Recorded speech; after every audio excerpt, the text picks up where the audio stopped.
hopefully the people who are in the webinar, welcome everybody. Thanks for coming. I know it was a short notice thing, but I think there's something quite exciting happening at the moment. I think what's happening in Newport is amazing, and I think some of our speakers today are going to just go over that. I think there's also an opportunity for doing more of this across Wales, and I know some of you have come to TPAS events before. I've seen Phoebe talk and Ella's talked as well in terms of what they're doing, and I think I very much want to see, especially the Newport type model that have been sponsored by Newport City Homes. I'd love to see that across Wales. I think it's a really exciting project. I'm going to stop there because no one wants to listen. This isn't my event. No one will listen to me. I'm not even sure who's first. Sorry, is it you, Francesca? Or no, is it you, Katie? Sorry. I'm gonna share my screen, and then Phoebe's gonna introduce, and we're sort of sharing the presentation. So okay. We'll be taking it in turns to talk about our separate bits, okay? Yeah. All right, so let's see if this will work now.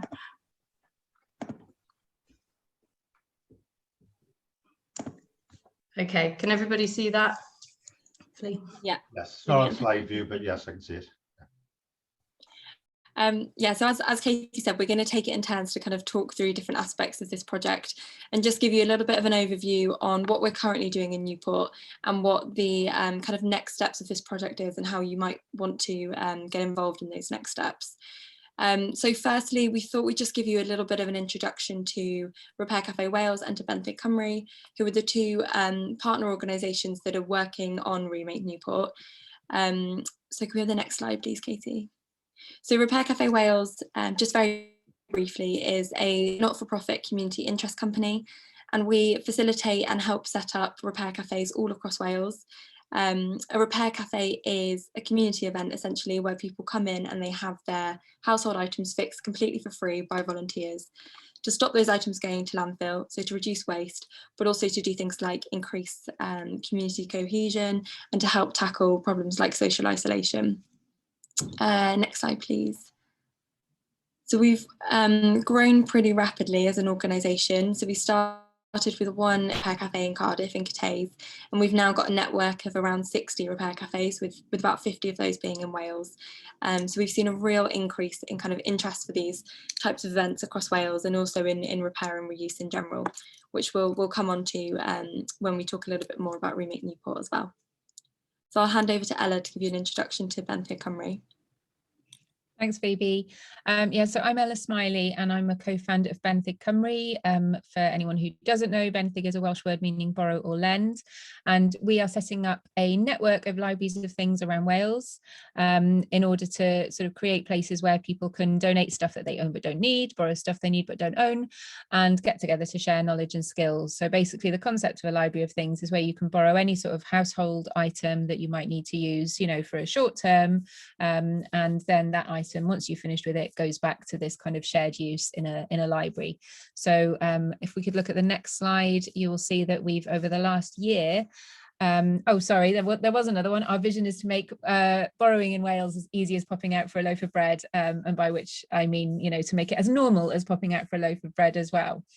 We've over the last year, we've worked with 11 different venues around Wales, some of which are up and running, some of which are just nearly ready to get up and running. We're really keen to kind of move the network, you know, across all areas of Wales. You can see it's very southeast kind of dominated at the moment. That's not intentional, just happens to have kind of developed that way in the last few months. But yeah, we want to kind of create a network where there's kind of shared learning for all of the libraries of things to develop kind of best practice together and just make it as easy and as normal as possible for people to share and borrow items rather than buying them new. So obviously there are lots of benefits there for the environment and also for people saving money.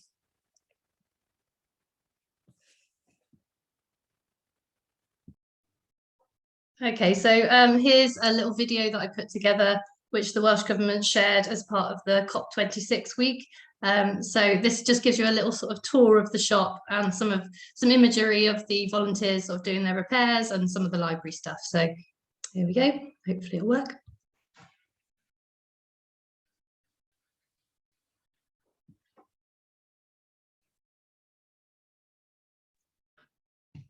No sound, is that?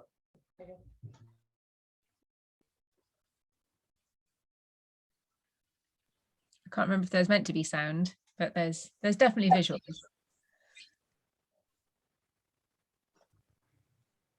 Oh, okay. Is Katie saying there's supposed to be sound?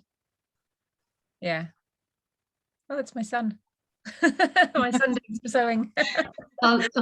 Well, I can share this with you afterwards with the sound. I don't know why I ticked both of the boxes, so I don't know why that didn't share the sound.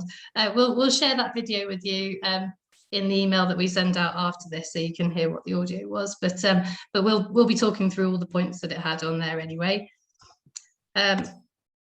So I'm Katie. So I'm the manager of the Repair Cafe side of Remake Newport. Just really excited to be part of the project and want to tell you a bit more about the actual model that we've got in Remake. So the repair cafes that Phoebe has been talking about operate as a pop-up model across Wales, and they're embedded in community centres, fully run by volunteers. So Remake Newport has been the sort of first time that we've been able to have a permanent space with the repair cafes running throughout the week. So the pop-ups sort of generally tend to happen on a Saturday, weekend. So we're really fortunate in Remake to be able to have repair cafes throughout the week. So we've got one on a Tuesday, one on a Thursday, and one on a Saturday at the minute. We've got 12 volunteers at the minute. Sort of a plethora of different skills. So you can see in the photos there, we've got electronics repairers, we've got sewing repairers, we've got a woodworking repairer. These tend to be sort of people from the local community that are sort of ex-tradespeople, potentially sort of hobbyists, enthusiasts, just people that are just willing to come and give repair a go. And we've had sort of 66 repairs come through so far, and we've got about sort of 70% fix rate, which is fantastic. We're able to offer our volunteers some opportunities as well, such as sort of upskilling, and we're offering them a pat testing course at the minute. So loads of skill share going on between them as well, which is absolutely fantastic. In addition to what the Repair Cafe Wales pop-ups do, in Remake Newport, we're also able to offer a repair it yourself option. So members can sign up on our Library of Things site and our Remake website, and then you can become either a paid member for £7.50 a month, and that gives you access to our workshop space and our sewing space on bookable slots, or you can, if you just want to come as a one-off to use our sewing machines or to use our drill or whatever it might be, then you can come as a pay-as-you-go member at £3 a time.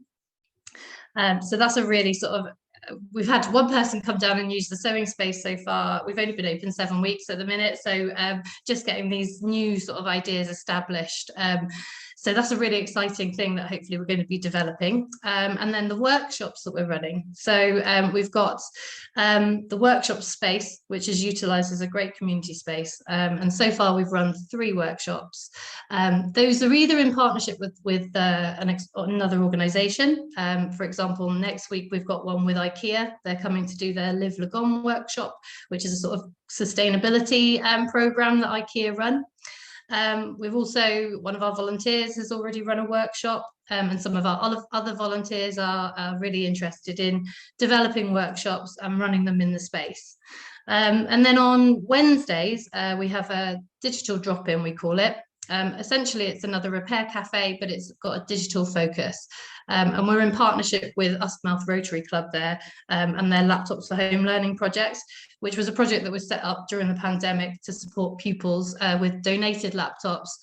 They partnered with a local electronics company who then upcycled those laptops into Chromebooks and were able to disseminate them out to the local schools. So they're coming to work with us because they want to expand their project to work with local sort of refugee centres, women's shelters, homelessness charities, anybody that's digitally excluded in the local community. They want to sort of partner up with us to do that outreach element. So loads of potential. There's loads of ideas that we're thinking about for the space. It's a, you know, lots of possibility with the sort of repair cafe and workshop side of things. I'm going to hand you over to Fran now to talk about the other side of Remake, which is the Library of Things. Good afternoon, everyone. I'm from Cheska Williams, and I'm the project manager for the Benthyg Library of Things side. As Ella mentioned, Benthyg is the Welsh word for borrow or lend. So far, we've got 100 members signed up to our library as a mixture of free members, and we have one paying member. So borrowers can come in and browse what we have. As you can see, we've got cages of all different items, so people can come in and browse, or they can browse online, the online catalogue on our website before they come in, reserve online and pick up in store. So as you can see, most of our stock is on the shop floor, so it's easy accessible for everybody. We also have tablets available, so when people come into store, they can have a look around there, or sit down, have a cup of coffee and have a look at our catalogue, potentially while they're getting something repaired as well. So all of our items are priced between £1 for 7 days to our most expensive item at £7.50 for 3 days. We keep borrowing fees low to ensure accessibility to everyone in the community, and lower than it would be to buy second hand, to ensure that it's a fair price for what they're borrowing.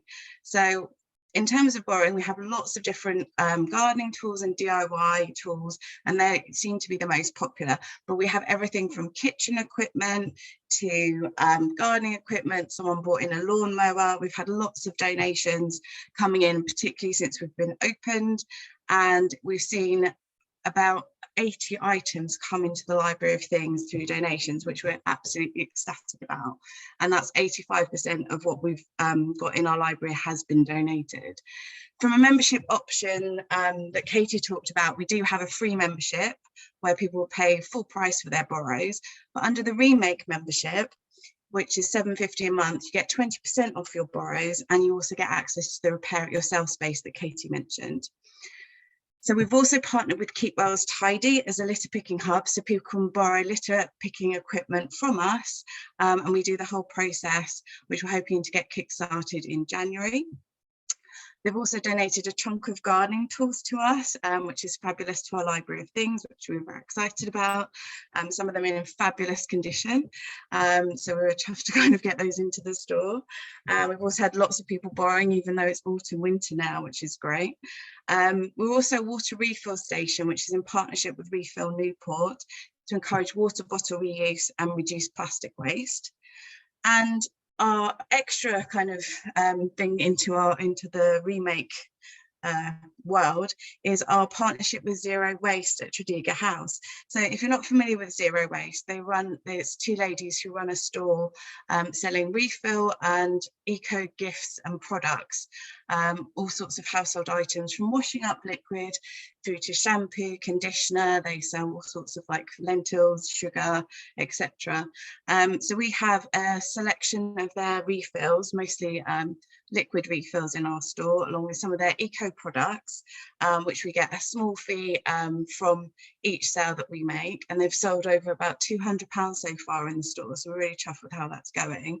And we work together, sort of cross-promoting both what we're doing here and what they're doing there. So they've run a repair cafe themselves as well, and they're also supporting us with giving us a raffle prize to help bring in some more money into remake. So we're quite ecstatic about how these partnerships are building across all these different parts of the community, with all these different businesses, and we're kind of excited to what the future kind of brings for the Library of Things. So thank you very much. Katie? Thanks. Thanks, Katie. So that's kind of a little bit of a summary of what we're doing currently in Newport. And I wanted next to talk about sort of why it is that we're launching this project now, and what it is that we're looking to do in the second year of our project, which will start in April of next year. So in terms of kind of why it's such a key time to be looking at these activities at the moment, I think it's worth noting that Remake Newport is a real sort of flagship project, not only for us as organisations, but also for Wales. And it's the first sort of permanent repair cafe and Library of Things on a high street that Wales has. And that's really crucial. I think particularly, you know, we've seen in the past few years the increase in the number of empty shops that we have on our high streets, the reduction in people going into town centres, and particularly with COVID last year, we saw this happening even quicker. So we think activities like this and other circular economy initiatives could be a real solution to the high street regeneration problem that we're all facing at the moment. So there's lots and lots of empty spaces that we could be utilising. Also, obviously, you know, with the climate at the moment, post COP26, looking at Welsh Government's new net zero plan that was published recently, looking at the Welsh Government programme for government that was re-released last week. This is a real sort of priority for them at the moment, and we're really keen to see that detailed in lots of their plans, and also in the Beyond Recycling strategy. So Welsh Government have committed to around 80 repair and reuse hubs on high streets across Wales in the next 5 years, and we're keen to see Remake Newport and the kind of subsequent stores that follow it be a part of that. We've also seen a massive increase in interest in repair and reuse from the Welsh public over the past few years. And you can see that just in sort of how quickly Repair Cafe Wales and Benthyg Cymru have grown as organisations. And we're seeing that demand to continue to grow. And then finally, we're finding that people are starting to look at sort of changing their behaviour and what they can do to live more sustainably. And things like Remake Newport are a really good solution to kind of help people in terms of individual action, make some kind of progress in looking at their own consumption and the items that they're buying. Next slide, please, Katie. So in terms of next steps, we've obviously opened this initial store in Newport, and the idea is that that space will act as a flagship store, as I mentioned, and then we will take the learnings from that initial store and open 4 further venues across Wales. So this project is funded under the Nationally Significant Fund, so it's really important that we have a pan-Wales approach in what we're doing. And we want to take the kind of model that we've developed here in Newport and see how that works when we put it into different types of communities. So for example, high streets in West Wales that may be very reliant on tourism, or really rural high streets up in North Wales. We imagine that this model will need to adapt and flex depending on the community that it's in. So those 4 additional venues will allow us to test this model, see what works and what doesn't, really use those shared learnings to test out various different practices, and to find a model that really works for all of those different spaces. We will also be developing a piece of tech using this funding to measure impact. So that will be looking at either kind of the carbon savings of these initiatives, or perhaps the social impact of these initiatives as well. And that's due to launch and go out to tender in January. So exactly what that piece of tech looks like, we're yet to see, but it's something that we would want those 4 further spaces to kind of be involved in the conversation of how that tech could be utilised by the stakeholders of these projects. As I mentioned, the shared learnings aspect is massive here. We really want to kind of take what we're finding in Newport in terms of what works and what doesn't, and replicate that across the other sites. And we want the sites to really kind of be a network model, like how we work in Benthyg Cymru and in Repair Cafe Wales, so that we can make the most of those shared learnings. And then finally, we have some funded support and able to be in order to open those 4 further spaces. So we've got the support of Katie and Fran through their project management support, and also some support from me and Ella to be able to kind of consult on those 4 further spaces and help other organisations to open their own. Next slide, Katie. Thanks. Is that me now? It is. Thank you. So yeah, basically today what we are asking is whether TPAS Cymru members want to be involved in being one of those 4 additional venues. So the purpose of today's meeting is to kind of let you know what we're doing and see if you'd like to kind of participate in that. And you know, we're really pleased to see you here today. Thank you so much for coming and listening to us. So really the things to consider if you wanted to be one of those 4 venues is kind of at where you are in that process already. We know from speaking to a lot of housing associations already that this is already something that some have thought about, that's already on the cards. So it'd be really helpful for us to understand where your different organisations are in kind of having those conversations, what kind of internal senior buy-in there is for this kind of concept, what kind of resources might be available, whether they're kind of, you know, physical kind of venues that you already kind of have your eye on to turn into some sort of community, circular economy, sustainable type space, but then also what kind of resource you might have internally for supporting on this project. Phoebe's mentioned that we do have some funded support for this, but it's quite sort of top line support that we've got, kind of arm's length, kind of helping, sharing the learnings from Newport and providing the sort of processes and the templates and the policies that we've worked on at Benthyg Cymru Repair Cafe Wales. But in terms of that kind of day-to-day operational delivery, what we're really looking for is organisations that can kind of partner with us on that. For those 4 additional venues, we won't be able to kind of take that away and deliver you something after 6 months, you know, on our own. It very much needs to be a kind of partnership arrangement. So so it would be really helpful to understand from your point of view what kind of capacity you've got to be involved in a project like this, where your kind of partnerships already sit within your organizations, within your kind of geographical locations, what other organizations you're kind of working with, what other funding might be available to you, and that's something that we're really keen to kind of help you with as well. And yeah, what kind of, if you've done any community engagement with your tenants on what sort of services they would like, if this has come up, it would be really helpful to understand that as well. In terms of the Newport venue, we've worked really closely with Newport City Homes. They've kind of supported on this project, which has been brilliant. And what they've provided is the kind of in-kind support. So the space that we're in, they've kind of provided that at essentially a kind of peppercorn rent to help us get the project up and running. There's going to be tenants moving into the building that they're redeveloping, which is part of the kind of site that we're on. So providing that kind of in-kind support has been a really invaluable part of this relationship. But then for the next 4 venues, we would kind of be looking for some additional resource, you know, either from housing associations involved in delivering that, or through kind of getting funding together as a kind of partnership to make sure you've got people on the ground who can deliver that. So next slide, please. So the support we can offer is obviously Fran, Katie, my and Phoebe's time.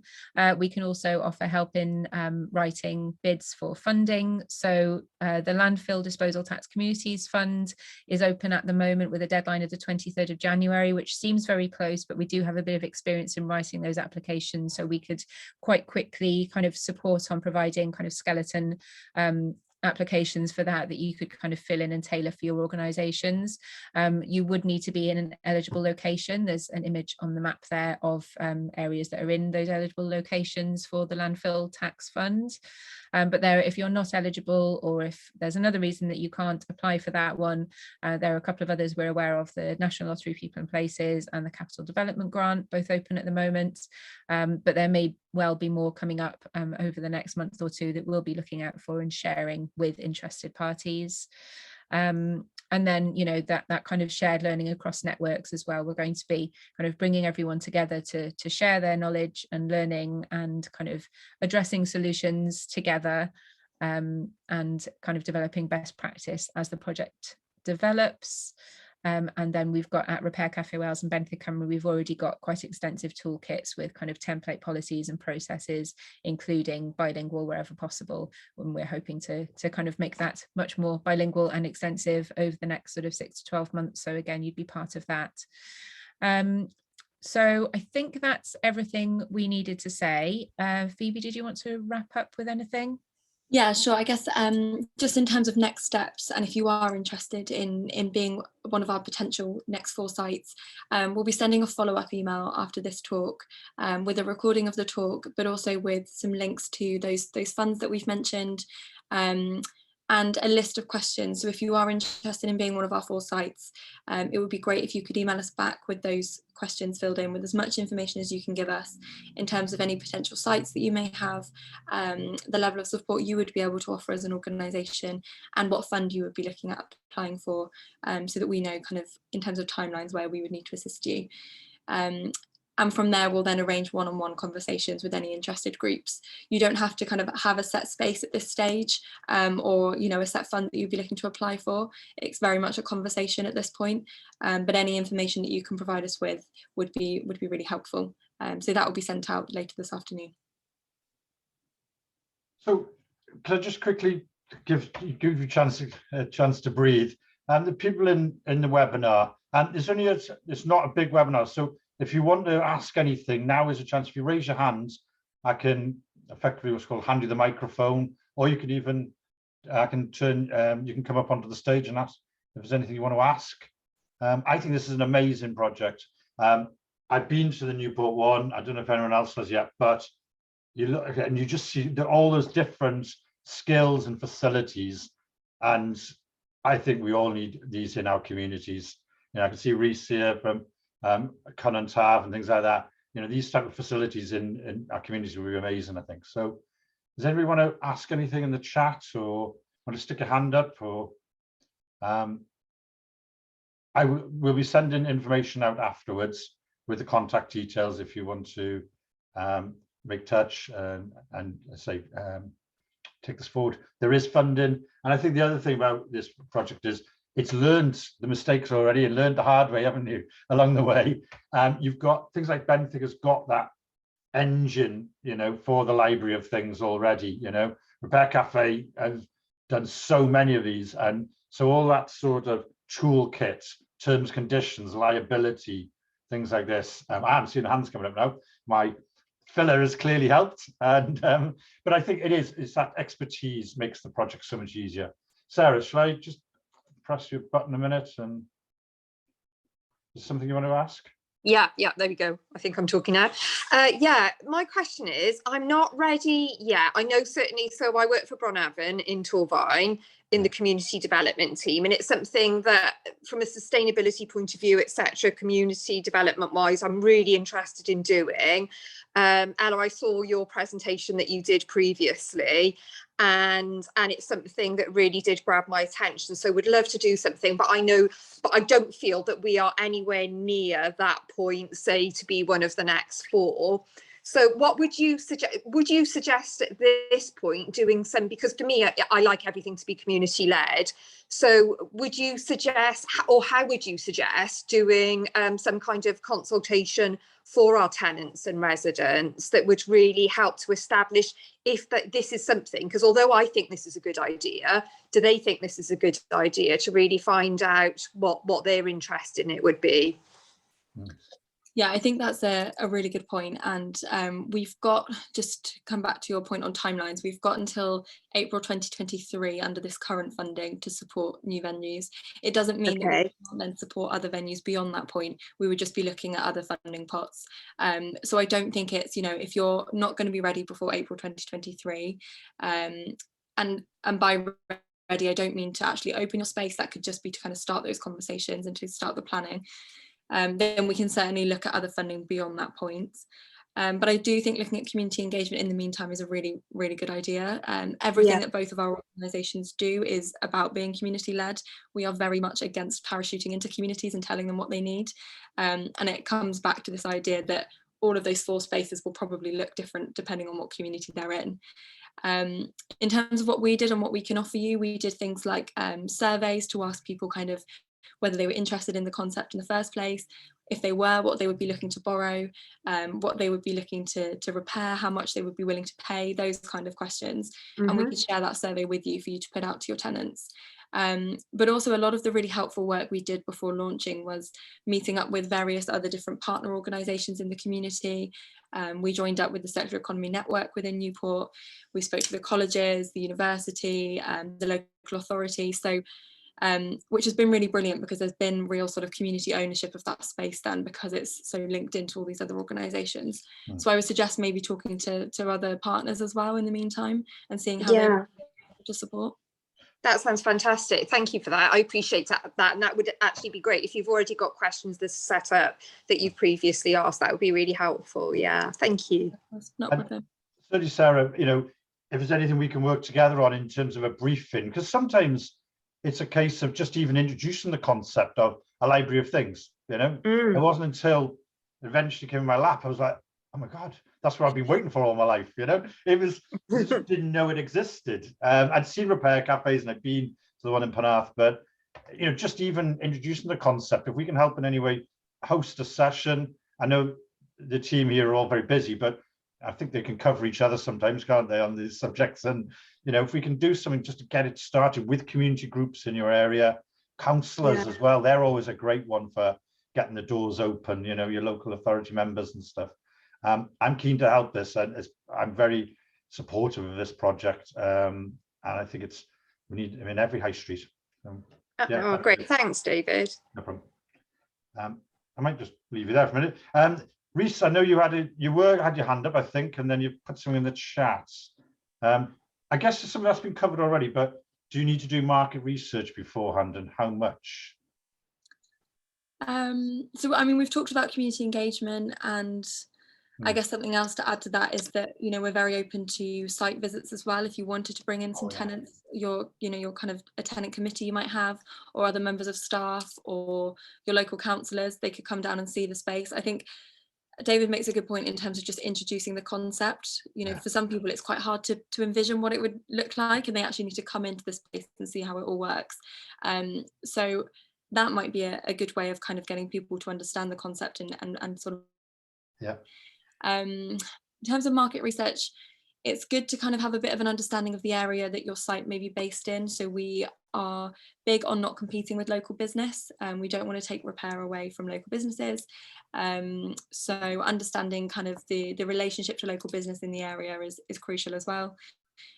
So for example, where the Newport store is based, eventually there will be a seamstress store reopening just a few doors down, so then we wouldn't take in textiles alteration, so that we didn't take away her business.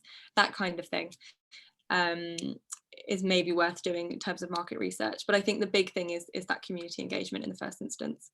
I hope that answers your question, Reese, but do feel free to put a follow-up one if that hasn't.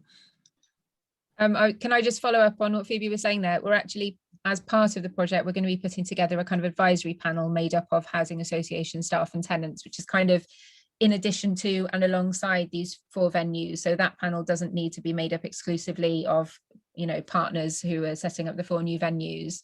So we'll also be following up with, you know, asking if you want to be involved in that. And that'll be another opportunity, as Phoebe says, for you to kind of formalise that kind of site visit. You can do site visits outside of that panel as well. You know, we're really open to it, but the plan is that we put this panel together made up of housing association staff and tenants, and they come into the store maybe a couple of times during the duration of the project, and ideally around to new venues as well when they open, and just kind of be there and experience it and ask questions and really proactively think about how that might translate or transpose into their particular areas. So we will be following up on that as well. And I think that seeing it is key, isn't it? I mean, Sarah's a bit different. She's nearly on your doorstep, so she might be able to do something directly with her tenants to come and see you. But for the rest of them, you know, people here, we know that Wrexham Council had an interest in this. We know there's certain people, and it might be we can arrange a little TPAS tour and come down and see, you know, the location. So Reese has also done a follow-up question there. I don't know if you can see it. Is there funding available to cover cost of initial project management and research? How do I think within this, the funding for this project, you know, we will need to really focus our resource on, you know, partners that are kind of ready to start implementing. But whether there is funding available for that kind of thing, I suppose, you know, would come into, you know, other funding pots, and we'd be really happy to support on that. But generally applications that we've worked on before, where we've put in community engagement of the sort that we've talked about already, kind of visiting existing venues and sort of surveys and community outreach type meetings, that's been sufficient to kind of demonstrate that there's a kind of community need. I mean, one thing to just kind of emphasize, I suppose, Reese, in terms of that kind of market research, is that, you know, although both of our organisations have kind of grown really rapidly over the last few years, and interest and profile have grown massively, we're all still kind of at the beginning of this learning curve or growth curve, I suppose, of what's going to happen with repair and reuse. So a lot of what we're talking about when we do kind of research and community engagement is trying to understand people's awareness of the concept and their intention to use it if they had access to it.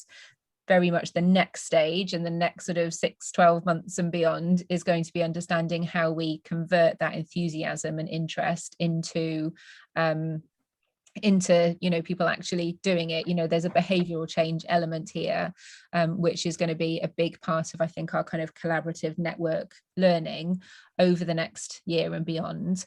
But it's also, you know, something that Welsh Government are very, very kind of supportive of that, and recognize that as well themselves. And sort of the head of circular economy development, David Warren, and his colleagues Andy Rees and David Blair, they're all really supportive. We know that Julie James is supportive, and actually the Remake Newport project got mentioned by Mark Drakeford in the Senate. Was it yesterday or the day before? Which you can check out our LinkedIn pages. We've been very proudly posting about that on LinkedIn today.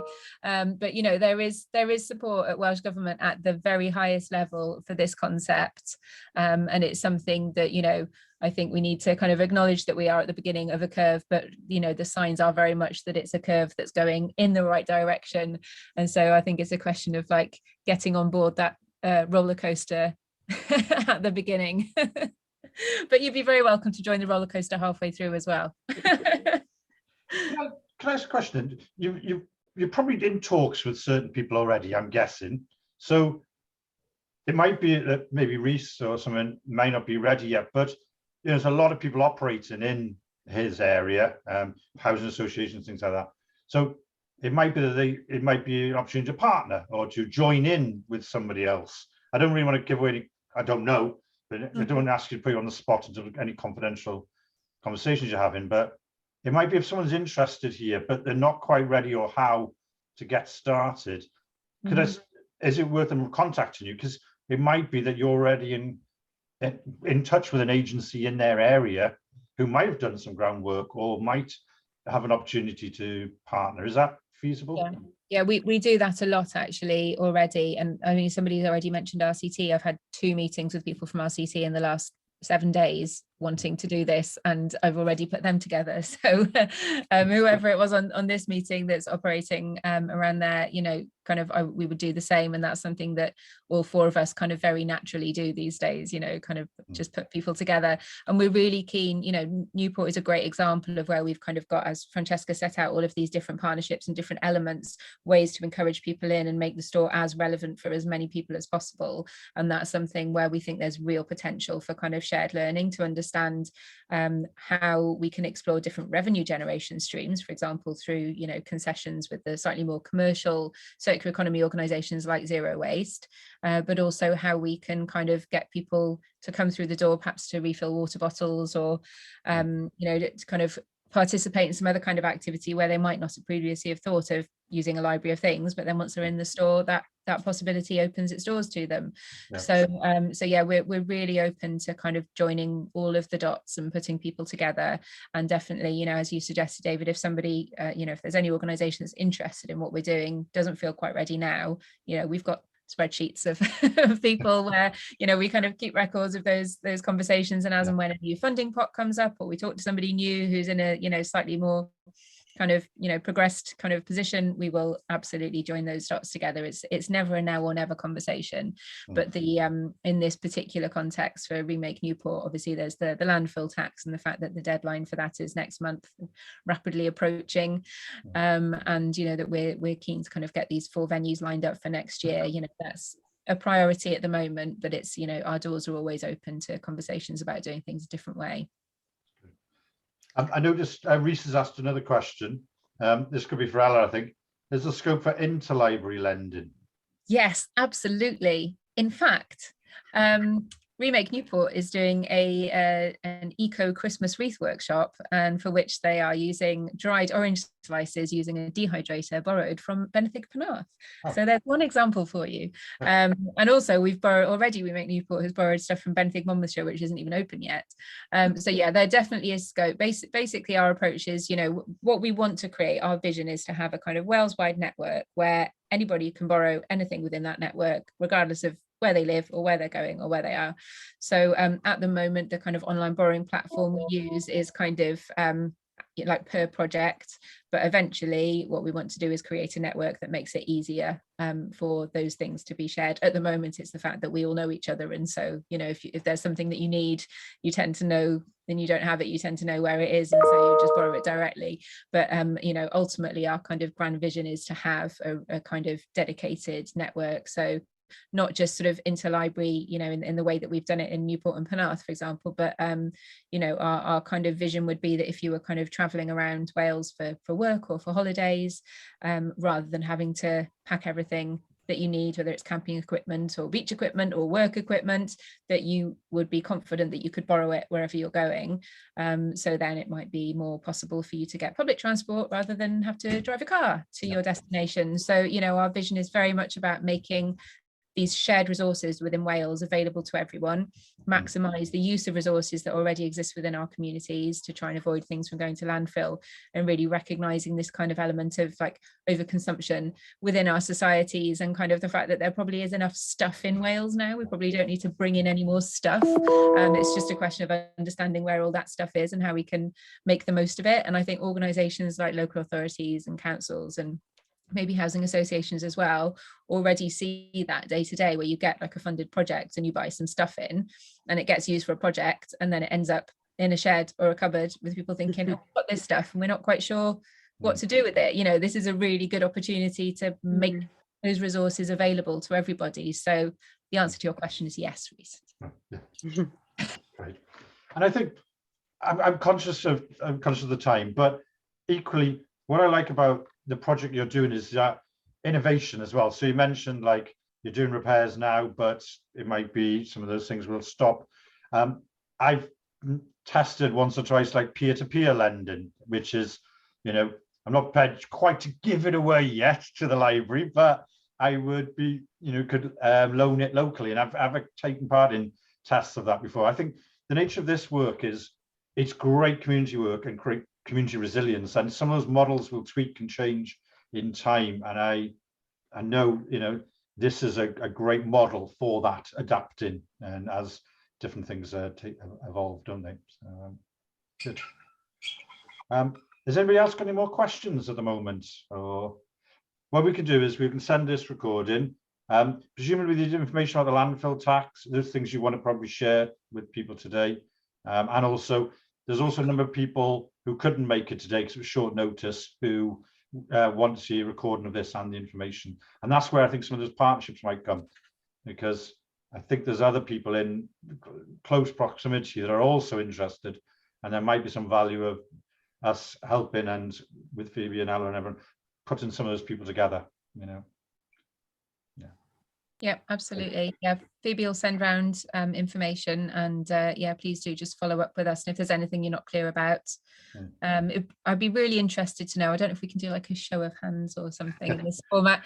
Really interested to know, you know, how many people in the seminar are kind of aware of this concept, or perhaps had conversations internally. I'm not sure how to phrase that question for a show of hands. Are you all here because you've kind of you're interested in the concept of repair and reuse, kind of proactively interested in doing this in your area? Is that a helpful way to phrase it? Anyone going to brave the chat? Or I can't see any hands now. No. Yes. Okay. Thanks, Rhys. Yeah. Participant of the webinar, Rhys. Yeah. And Yeah. Sarah as well. Yeah. Thank you. Yeah, that's really, really good to hear. I mean, obviously there's an element of self-selection to something like this. You wouldn't be here if it wasn't of interest, but it's really encouraging to know that that's something that's already kind of on the table. That's good. Okay, unless, oh, sorry, there's some more comments coming in now. Oh, that's interesting, Sarah. Okay. I think that's, sorry, just to come to Sarah's point, that's really worth noting is that, you know, whilst Remake Newport is a fairly big store, they don't all have to look the same. So if you are looking to set up a smaller scale version, we do want to test different models. They don't all need to be big high street shops. They could be, you know, little pop-up shipping containers on a high street or in a community centre or something. So if it's, don't feel that you need to have a space that will replicate Remake Newport entirely in order to get involved in this project. We are very much looking to trial different versions of this, because it may be, as Ella said, we're testing different things at this point.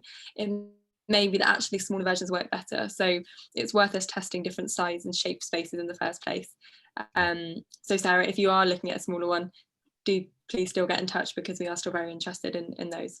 Yeah, and it might be, as I say, smaller projects. The first time I met Ella, she was, I think, started saying that every new housing development should have a library of things for that community.